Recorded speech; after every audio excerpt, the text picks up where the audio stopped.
Objective এই ধরনের প্রশ্ন আসার চান্স মানে বলা যায় কম আর কি।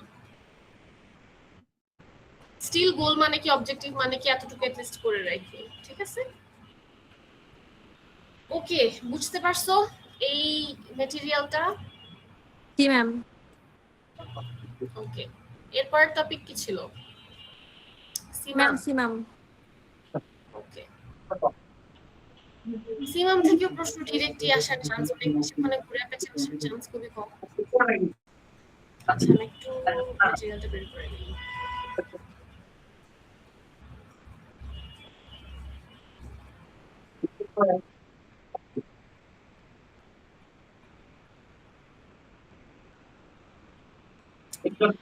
এত গরম পড়ছে, তোমাদের ক্লাস নিতে যে আমার ফোন ল্যাপটপ একদম আগুনের মতো গরম হয়ে গেছে।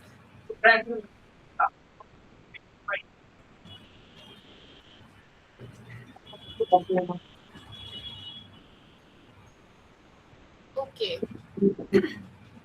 ম্যাটেরিয়াল দেখতে পারতেছো? জি ম্যাম। আচ্ছা, ওকে, সিমামের ক্ষেত্রে যখন পড়বা সিমাম মানে কি ডেফিনিশন দেখবা, তারপর হচ্ছে কম্পোনেন্টস গুলো অনেক ভালো করে পড়বা, কম্পোনেন্ট আসতে পারে। আচ্ছা, একটু জয়েন করে নি। ওকে, তারপরে কি আছে, কম্পোনেন্টস গুলো অবশ্যই দেখবা, 4টা কম্পোনেন্ট, এগুলো একদম হুবহু মুখস্থ করতে হবে। তারপরে হচ্ছে ম্যাম কম্পোনেন্টস গুলোকে এক্সাম্পল দিয়ে দিয়ে পড়বো? কম্পোনেন্টের ক্ষেত্রে তো এক্সাম্পল নাই, কম্পোনেন্টের ক্ষেত্রে মানে কোন কম্পোনেন্টে কি করা হয় এটা নিয়ে আলাদা কিন্তু বর্ণনা নিচে আছে, সো বর্ণনাও পড়তে হবে। বাট সাপোজ তোমার হচ্ছে 1 মার্কে আসলো কম্পোনেন্ট কি, তখন তো তোমার জাস্ট 4টা কম্পোনেন্টের নাম লিখলেই হয়ে যাবে, তাই না? জি ম্যাম। ওকে, তারপরে হচ্ছে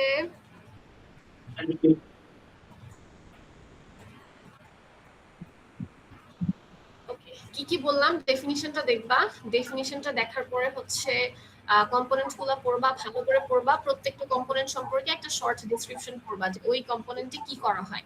এখানে যেমন শর্ট ডেসক্রিপশন আছে, সো এটা পড়লেই হবে।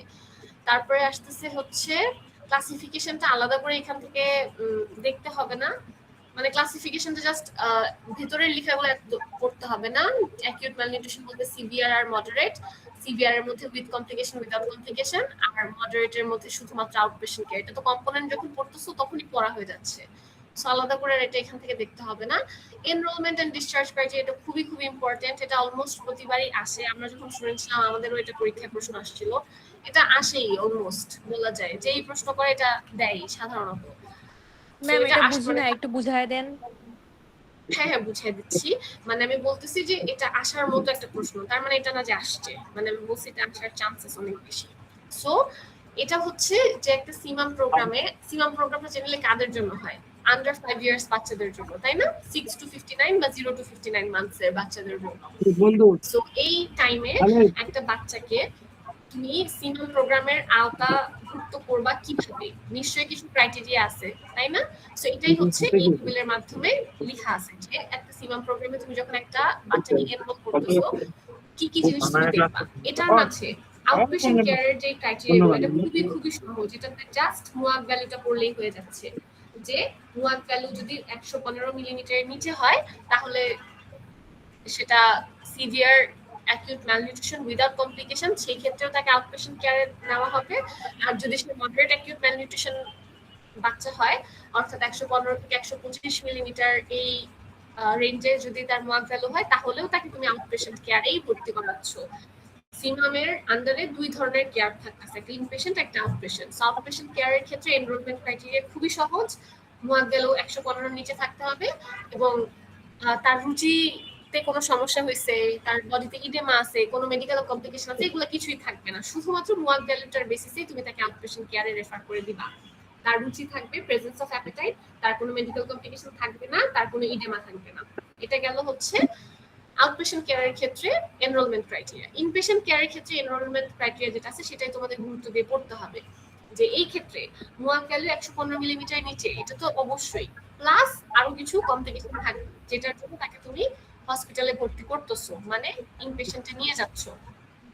কি কি আছে, প্রথমত তার রুচি থাকবে না বা সে খেতে পারতেছে না, তারপর পারসিস্টেন্ট তার ভমিটিং হচ্ছে, তার মানে হচ্ছে ঘন্টায় 3 বা এর বেশি টাইমস ভমিটিং হচ্ছে, তার ফিভার থাকতে পারে অথবা বডি টেম্পারেচার খুবই কম এরকম থাকতে পারে। Integrated management of childhood illness অনুযায়ী তার ব্রিদিং অনেক বেশি ফাস্ট হতে পারে, সেটারও কিছু রেঞ্জ দেয়া আছে যে মিনিটে 60 টাইমস বা এর বেশি for under 2 months of age, 50 times বা এর বেশি for 2 to 12 months of age, আর 40 টাইমস অথবা এর বেশি for 12 to 59 months of age.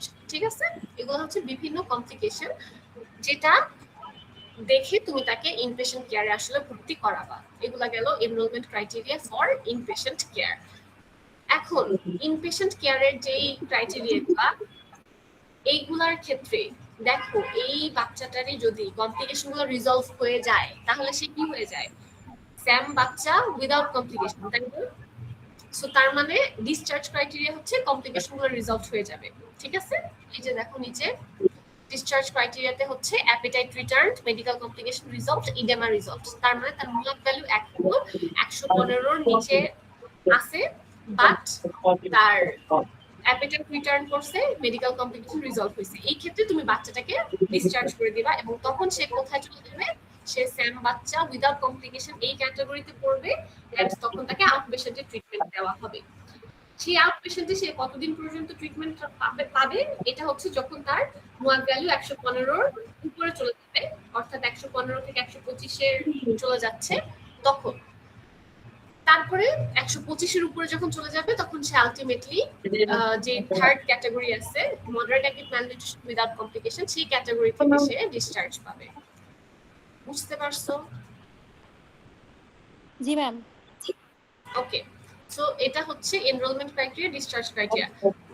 যদি প্রশ্ন আসে একটু ভালো করে দেখবা, শুধু এনরোলমেন্ট চাইছে নাকি এনরোলমেন্ট ডিসচার্জ দুটাই চাইছে, আবার এনরোলমেন্টের ক্ষেত্রেও কি শুধু স্যাম চাইছে নাকি স্যাম ম্যাম দুটাই চাইছে।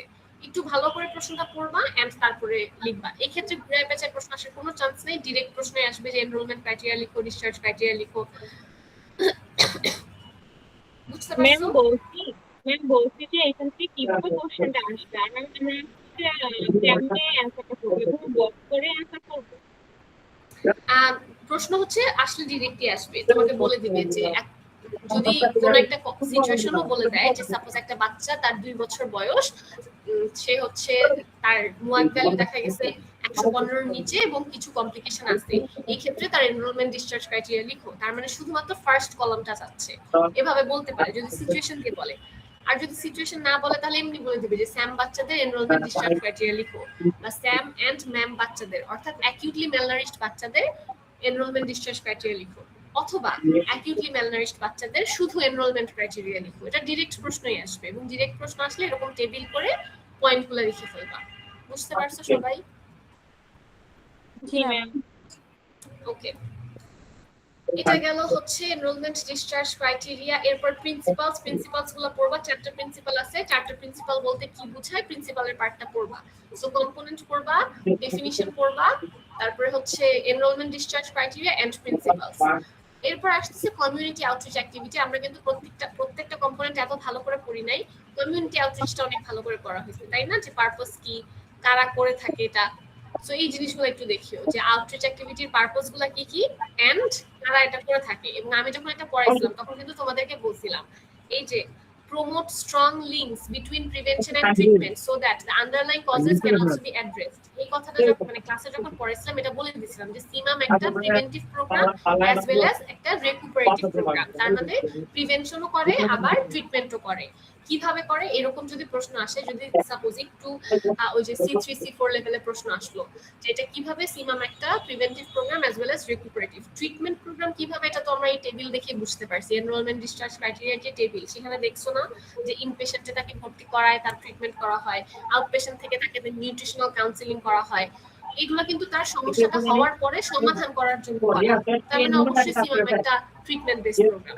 এটা প্রিভেন্টিভ প্রোগ্রাম কিভাবে, এটা হচ্ছে এই যে দেখো, promote and support appropriate IYCF practice, promote understanding about acute malnutrition, increase programme coverage. এই যে ওরা IYCF প্র্যাকটিস সম্পর্কে সচেতন করতেছে, মানে যখন কমিউনিটি হেলথ ওয়ার্কার গুলো বাসায় বাসায় যাচ্ছে আউটরিচ অ্যাক্টিভিটির জন্য, সেখানে তারা যখন কোনো একটা প্রেগন্যান্ট বা ল্যাকটেটিং ওমেনকে দেখতেছে, তারা তাদেরকে মানে proper infant and young child feeding IYCF practice সম্পর্কে সচেতন করতেছে। সো যখন তারা সচেতন হচ্ছে তখন তারা কিন্তু অ্যাপ্লাইও করবে, এন্ড যখন অ্যাপ্লাই করতেছে তার মানে কি, যদি সে না জানতো হয়তো ভবিষ্যতে বাচ্চাটা সিভিয়ারলি ম্যালনারিশড হইতো, বাট সিন্স সে এখন সচেতন, সে তাকে IYCF প্র্যাকটিস গুলো ইমপ্লিমেন্ট করবে এবং হয়তো এটার কারণে তার অ্যাকিউটলি ম্যালনারিশড হওয়ার যে পসিবিলিটিটা ছিল সেটাকে মিনিমাইজ করা হবে অথবা প্রিভেন্ট করা হবে। সো এইভাবেই সিমাম একটা preventive programme as well as treatment base programme. এরকম প্রশ্ন আসতে পারে, থাকে তোমরা এই কথাটা লিখবা। ক্লিয়ার? জি ম্যাম। ওকে, তাহলে কমিউনিটি আউটরিচ অ্যাক্টিভিটিটা পড়বা, বাকি যেগুলো আছে এগুলো এত বেশি ইম্পর্টেন্ট না, একটু একবার করে দেখে যাও, ঠিক আছে? মানে প্রত্যেকটা কম্পোনেন্ট সম্পর্কে একটু জাস্ট 3 to 4 লাইনস পড়ে যেও যে ওইটাতে কি করা হয়, ঠিক আছে? আচ্ছা, তাহলে এই গেল সিমাম। তারপরে ম্যাটেরিয়াল কি ছিল? কমব্যাটিং ম্যালনিউট্রিশন, ম্যানেজমেন্ট ছিল, সিমাম ম্যানেজমেন্ট। ও আচ্ছা, সিমাম ম্যানেজমেন্ট তো সিমামের আন্ডারেই পড়তেছে, ওইটা তো আলাদা ম্যাটেরিয়াল না, ওইটাও তোমাদের আলাদা করে আর দেখতে হবে না, এই ম্যাটেরিয়ালটাই পড়িও, ওইটা পড়তে গেলে আরো তোমাদের জন্য কঠিন লাগবে। ম্যাম ওটা হচ্ছে ম্যাম ওটা যে হ্যাঁ হ্যাঁ ম্যাম ওইখানে যে 10টা মানে 10টা হচ্ছে এসেনশিয়াল স্টেপ আছে, তারপর হচ্ছে 2টা ফেজ আছে, আর স্টেবিলাইজেশন আর রিহ্যাবিলিটেশন, এগুলো কি পড়তে হবে? না, এটা এত ডেসক্রিপটিভ ওয়েতে পড়তে হবে না। যদি ম্যানেজমেন্ট আসে, এখান থেকে যে কম্পোনেন্ট গুলো লেখা আছে, কম্পোনেন্টের আন্ডারে যা কথা লেখা আছে সেখান থেকে শর্ট নোট করে পড়ে ফেলিও, ঠিক আছে? Okay ma'am. ওইটা ওই ম্যাটেরিয়ালটা চাইলে বাদ দিতে পারো। আচ্ছা, এটা গেল হচ্ছে সিমাম। তারপরে আরো দুইটা টপিক বাকি। আচ্ছা, একটু দাঁড়াও, আমি শেয়ার করি। ম্যাম সিমামের পারপাস কি এক্সপ্লেইন করে পড়তে হবে? সিমামের কোনটা বুঝি নাই, কি এক্সপ্লেইন করতে পড়তে হবে কিনা বললো? ম্যাম পারপাস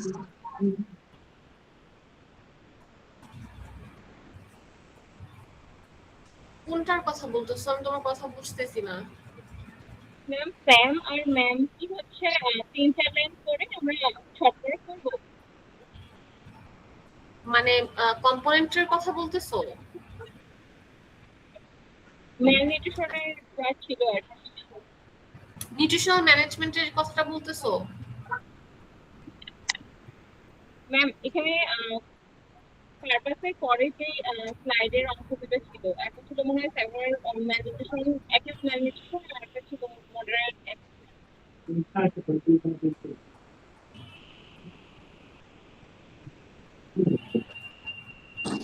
ম্যাম প্রভা নামের একজন ঢুকতে পারছে না, একটু ওকে এন্টার করতে বলতেছে।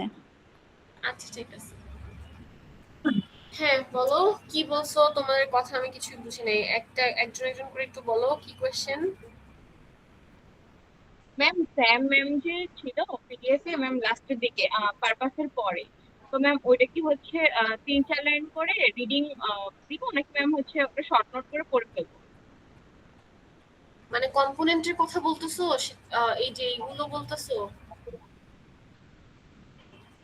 এই যে এটার কথা বলতেছো?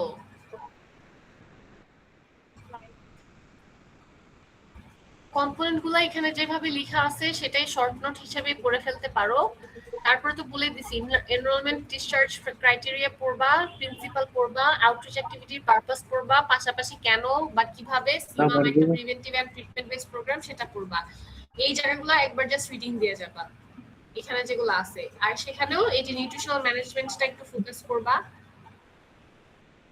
মডারেট অ্যাকিউট ম্যালনিউট্রিশনের ক্ষেত্রেও এখানে তোমার নিউট্রিশন রিলেটেড কি কি গাইডলাইন দেওয়া হয়েছে সেটা একটু দেখবা। এই যে নিউট্রিশনাল সাপ্লিমেন্টের মধ্যে কি কি আছে, তারপরে হচ্ছে প্রেগন্যান্ট এন্ড ল্যাকটেটিং ওমেনের ক্ষেত্রে কি কি মানে ডায়েটারি স্ট্র্যাটেজি গুলা কি কি আছে শুধু এটাতে ফোকাস করে কম্পোনেন্টগুলো করবা, বুঝতে পারছো? জি ম্যাম। আচ্ছা ঠিক আছে, আমি তাহলে পরের ম্যাটেরিয়ালটা শুরু করি। সেটা হচ্ছে কমব্যাটিং ম্যালনিউট্রিশন ছিল মনে হয়, আর একটা ছিল হেলথ ইন্ডিকেটরস।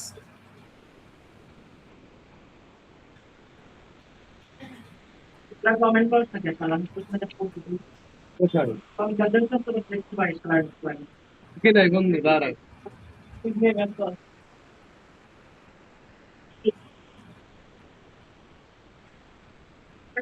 ওকে,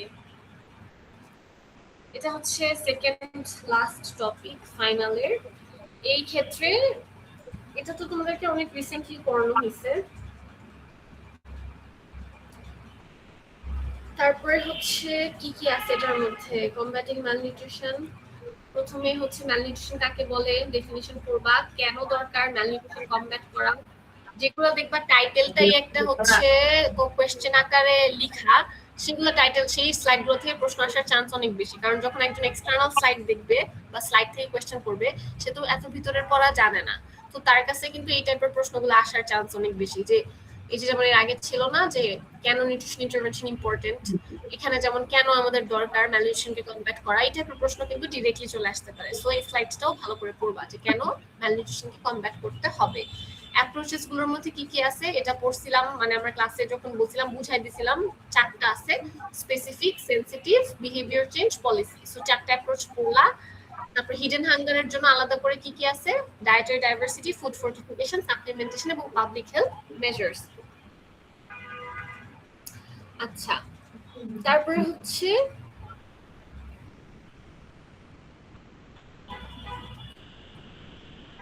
এখান থেকে এখন প্রশ্ন কি কি ধরনের আসতে পারে সেটা তোমাদের একটা ধারণা দিই। যেমন গতবারই এখান থেকে একটা প্রশ্ন আসছিল, এই যে এই পার্টটা থেকে, নিউট্রিশন সেনসিটিভ এবং নিউট্রিশন স্পেসিফিক অ্যাপ্রোচ বলতে কি বুঝাও বা এটা ডিফারেন্সিয়েট করো, ঠিক আছে?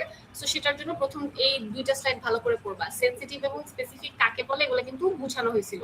ইমিডিয়েট কজকে অ্যাড্রেস করলে সেটা নিউট্রিশন স্পেসিফিক অ্যাপ্রোচ, আন্ডারলাইন কজকে অ্যাপ্রোচ করলে সেটা নিউট্রিশন সেনসিটিভ অ্যাপ্রোচ। দুইটার পার্থক্য এটা গতবারও আসছিল, সো একটু দেখে যেতে পারো। তারপরে হচ্ছে মাইক্রোনিউট্রিয়েন্ট ম্যালনিউট্রিশনের ক্ষেত্রে প্রতিটা স্ট্র্যাটেজি একটা আছে, যে প্রতিটা স্ট্র্যাটেজি শর্ট নোট হিসেবে আসতে পারে। মানে ইন শর্ট তোমাকে বলতে পারে যে একটা এলাকায় হিডেন হাঙ্গার অনেক, মাইক্রোনিউট্রিয়েন্ট ম্যালনিউট্রিশন অনেক বেশি, বা ভিটামিন এ ডেফিসিয়েন্সি অনেক বেশি, বা আয়রন ডেফিসিয়েন্সি অনেক বেশি, সেই ক্ষেত্রে তুমি কি কি স্ট্র্যাটেজি অবলম্বন করতে পারো। সেই ক্ষেত্রে প্রত্যেকটা স্ট্র্যাটেজি বলতে পারো যে ফার্স্টে ডায়েটটাকে ডাইভার্সিফাই করা যায়, খাবারে ওই নিউট্রিয়েন্টসটাকে ফর্টিফাই করা যায়, সাপ্লিমেন্ট হিসেবে ওই নিউট্রিয়েন্টসটা কনসেন্ট্রেটেড ডোজে মানে প্রোভাইড করা যায়, পাবলিক হেলথ মেজার যেমন হাইজিন, স্যানিটেশন, ভ্যাকসিনেশন এগুলাও আন্ডারটেক করা যায়। সো কি কি স্ট্র্যাটেজিজ আন্ডারটেক করতে পারো এরকম বললে তাহলে সবগুলাই লিখতে হবে। আর যদি যে কোনো একটা স্ট্র্যাটেজি ধরে আসে যে ডায়েটারি ডাইভার্সিফিকেশন কিভাবে করবা, তখন শুধুমাত্র ওই স্ট্র্যাটেজিটাকে এক্সপ্লেইন করবে। বুঝতে পারছো? জি ম্যাম। আচ্ছা, সো এখান থেকে পসিবল টাইপ অফ কোশ্চেন এরকমই, মানে ডিরেক্ট প্রশ্ন, এখানেও ঘুরানোর পেছানোর তেমন প্রশ্ন মানে সম্ভাবনা নাই। এই যে কেন দরকার নিউট্রিশন ইন্টারভেনশন, কি কি অ্যাপ্রোচ আছে, স্পেসিফিক আর সেনসিটিভ এর পার্থক্য কি, হিডেন হাঙ্গারের অ্যাপ্রোচগুলো কি কি, এবং হিডেন হাঙ্গারের মধ্যে ডায়েটারি ডাইভার্সিফিকেশনের অ্যাডভান্টেজ, স্ট্র্যাটেজি, তারপর ফুড ফর্টিফিকেশনের ক্ষেত্রে ফুড ফর্টিফিকেশন কিভাবে করবা, তারপরে হচ্ছে অ্যাডভান্টেজেস গুলা বা অপশন গুলা। তারপর সাপ্লিমেন্টেশনের ক্ষেত্রে তেমন কিছুই লেখা নাই, সাপ্লিমেন্টেশন মানে এত বেশি পড়ারও নাই, জাস্ট স্ট্র্যাটেজিটা কি টাইপ এটা একটু ভালো করে দেখবা। তারপরে হচ্ছে পাবলিক হেলথ মেজারটা একটা স্লাইড, ওটা একটু করে ফেলবা। এই হচ্ছে কমব্যাটিং ম্যালনিউট্রিশন। এখন বলো এই ম্যাটেরিয়াল থেকে কি কি প্রশ্ন আছে। ম্যাম বলছিলাম যে এই পিডিএফ এর শুরু থেকে আরেকবার থেকে বলে দিতেন যে কোনটা কোনটা পড়বো, শুধু এইটা। আমি তো মাত্র এটাই বললাম। ম্যাম হ্যাঁ বলো। ম্যাম বলছি যে হচ্ছে অপশনস অফ ফর্টিফিকেশন, আর তারপরে হচ্ছে intended reach and target groups define fortification approach, এখানে তিনটা জিনিস আছে। মানে এই স্লাইডটা কিভাবে পড়বো, এই যে হ্যাঁ এটার পরেরটা। বুঝতে পারছি, অপশনস ফর ফর্টিফিকেশন আর একটা হচ্ছে intended reach and target group. এভাবে হচ্ছে যেমন মানে ফাইনালে মানে হয়তোবা এভাবে প্রশ্ন আসবে না যে টাইপগুলা বলো ইন্টেন্ডেড গ্রুপ অনুযায়ী, বা টাইপগুলা বলো অপশন অনুযায়ী, এভাবে হয়তো আসবে না।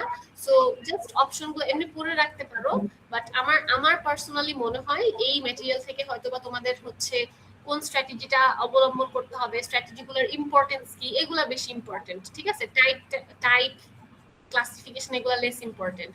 সো এগুলা এত বেশি গুরুত্ব দিয়ে পড়তে হবে না, একবার একটু জাস্ট দেখে যেও। ঠিক আছে, ওকে ম্যাম। আচ্ছা, আর কোনো কোয়েশ্চেন এই ম্যাটেরিয়াল থেকে? No ma'am. ওকে, ঠিক আছে, যদি আর কোনো কোয়েশ্চেন না থাকে আমরা লাস্ট যে ম্যাটেরিয়ালটা ম্যাম সেটা একটা কোশ্চেন আছে হ্যাঁ ম্যাম, বলো। হচ্ছে ওই যে 6 কি factors determine mandatory or voluntary, এটা কি এই বক্স থেকে পড়বো? না পড়িও না, বাদ দাও, সমস্যা নেই। আচ্ছা ম্যাম। ওকে, এরপরে হচ্ছে আমাদের লাস্ট ম্যাটেরিয়াল হেলথ ডিটারমিনেন্ট, যেখান থেকে আমি তোমাদেরকে বলছি অঙ্ক আসবেই। ঠিক আছে, মানে আমি যখন কোয়েশ্চেন করছি আমি কোয়েশ্চেনে অঙ্ক দিছি, এখন আমি জানি না বাকিরা কি করছে, বাট অঙ্ক আসার চান্স অনেক বেশি। সো অঙ্ক একটু ভালো করে প্র্যাকটিস করবা। আচ্ছা, ম্যাটেরিয়ালটা একটু ওপেন করে নিই আগে।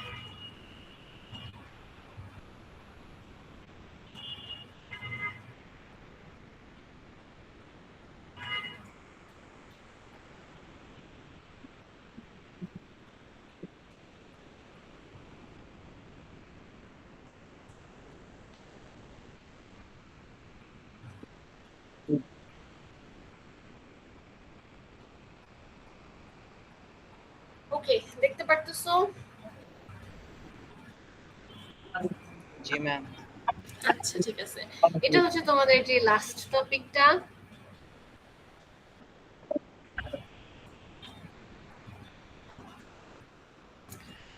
ওকে, এই ক্ষেত্রে হেলথ ইন্ডিকেটরের পার্টটাই যেটা বললাম সবচেয়ে বেশি ইম্পর্টেন্ট। ওভারঅল যদি আমি তোমাদেরকে টপিকগুলোর মানে যা যা আছে সেটার মধ্যে ওভারঅল যদি বলি, হেলথ ইন্ডিকেটরের পার্টটা অনেক বেশি ইম্পর্টেন্ট। হেলথ ইন্ডিকেটরের টাইপ, সেখানকার অঙ্ক, সেটার ইম্পর্টেন্স, এগুলো সবচেয়ে বেশি ইম্পর্টেন্ট। ঠিক আছে, হেলথ ইন্ডিকেটর, ডিটারমিনেন্ট বলি নাই কিন্তু, ইন্ডিকেটর। বাট যখন পড়বাই যে ডিটারমিনেন্ট এবং রিস্ক ফ্যাক্টর একই কথা, সো এখান থেকে আসতে পারে যে হেলথ ডিটারমিনেন্ট বলতে কি বুঝো, ক্যাটাগরি গুলা কি কি। সো একবার পড়লেই হবে, ডিটারমিনেন্ট পড়লে রিস্ক ফ্যাক্টর আসলেও সেম কথাই লিখবা। ঠিক আছে, তারপর আসতেছি হেলথ ইন্ডিকেটর, এই যে 2 নাম্বার পয়েন্টটা, এটা অনেক ইম্পর্টেন্ট। প্রথমে হচ্ছে হেলথ ইন্ডিকেটর বলতে কি বুঝাও, মানে এটার ডেফিনিশনটা ভালো করে পড়বা।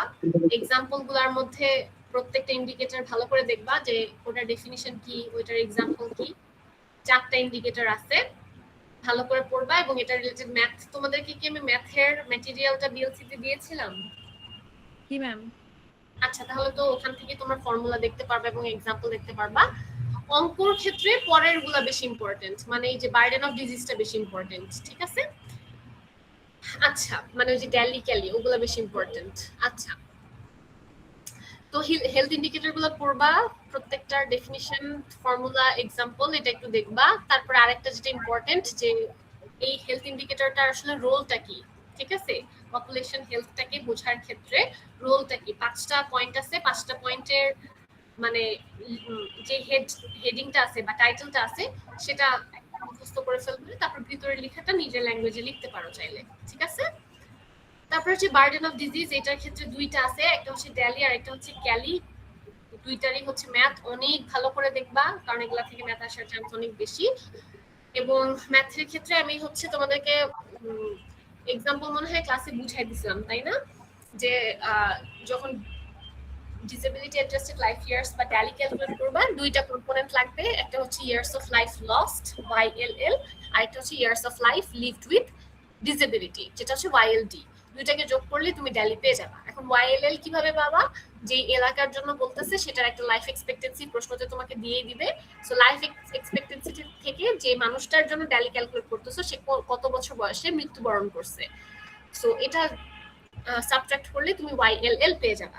আর YLD হচ্ছে তার রোগ যখন বা যেই বয়সে শনাক্ত করা হয়েছে সেখান থেকে সে যেই বয়সে মৃত্যুবরণ।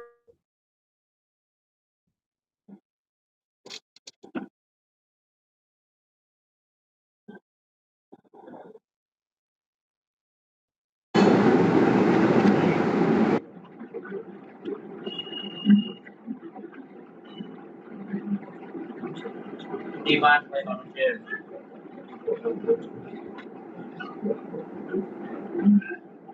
স্বাভাবিক, নিজেদের অনেক সংস্থা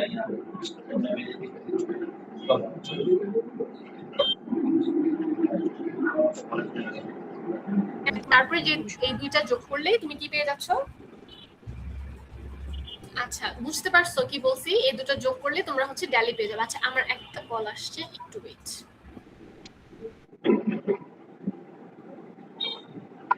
ইনস্টাগ্রাম ওর ইন্ডিপেন্ডেন্ট করে টেক্সটের কালার পাশে ডিপেন্ড করে